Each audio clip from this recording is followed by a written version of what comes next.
தவறி போன விஷயங்கள் ஒன்னு நடந்து முடிஞ்சிட்டா அது அப்படியே விட்டுறணும். ஆனா ஒரே ஒரு விஷயம் தவிர தவறி போன எல்லாத்தையும் டிலீட் பண்ணிருங்க.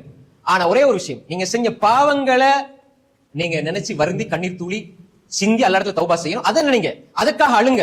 மீண்டும் நான் அந்த பாவத்தை செய்ய மாட்டேன்னு சொல்லி அல்லா இடத்துல நீங்க போய் அல்லா இடத்துல உங்க இடத்துல அல்லா இடத்துல போய் நீங்க முறையிடுங்க. ஆனா அங்க நடந்தது இங்க நடந்தது, சில பேர் தானாக வலிகளை வெளியே எடுத்துக்கொண்டு வருத்தப்படுகிறார்கள். இது ஹராம். ஏதாவது ஒரு 10 வருஷத்துக்கு முன்னாடி நடந்திருக்கும். ஒரு சோக பாட்டை போட்டு பாத்தீங்களா, இதை கேட்கும் பொழுது இது ஹராம் கூடாது. நீங்களா உங்களோட கவலையை புதுப்பிக்கிறீங்க. ஸ்கூல்ல நடந்த அந்த சம்பவம் இந்த சம்பவம் இப்படி கவலைக்குரிய விஷயம், அவர் மூத்தா போனார், அந்த சார் இருந்தார், இப்படி கூடி பேசுறது ஹராம் கூடாது. கவலைகளை புதுப்பிப்பதற்கு இஸ்லாம் அனுமதிக்கவில்லை. நடந்த ஒரு கவலையை கூட நீங்க கவலைப்படக்கூடாது இஸ்லாம் சொல்லுது. நாங்களா கூடிக்கிட்டு பாத்தீங்களா 10 வருஷத்துக்கு முன்னாடி எங்கட வாப்பா ஏன் பேசுனீங்க, பாப்பா மூத்தா போனா இல்ல நானே நடந்துருச்சு துவா செய்யுங்க. பாப்பா மூத்தா போனா அவர் இப்படி செஞ்சாரு, ஏதாவது நல்லதை ஞாபகப்படுத்தி துவா செய்யறது வேற விஷயம். இது சும்மா கவலையை புதுப்பிச்சு கொள்றது. ஏதாவது ஒரு பாட்டை போட்டு அந்த கவலையை புதுப்பிச்சு கொள்வது இருக்கிற கஷ்டங்களை இன்னும் டபுள் ஆக்குறது. அல்லாஹ் இதை தடுத்திருக்கிறான். சும்மா வீணா பேசுறது.